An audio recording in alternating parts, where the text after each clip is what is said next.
দিন কায়েমের পথে আসার আগে কত না গুনাহে লিপ্ত ছিলাম। আলোর পথে ফিরে আসার আগে আধারের কত পথ পাড়ি দিলাম।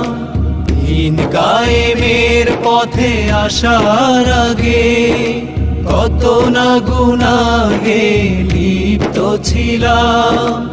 আলোর পথে ফিরে আসার আগে আধারের কত পথ পাড়ি দিলাম। ইকামতে দিনের ওই দাওয়া কবুল, মজবুতি মান দিল তোমার আমার। ইকামতে দিনের ওই দাওয়াত কবুল, মজবুতি মান দিল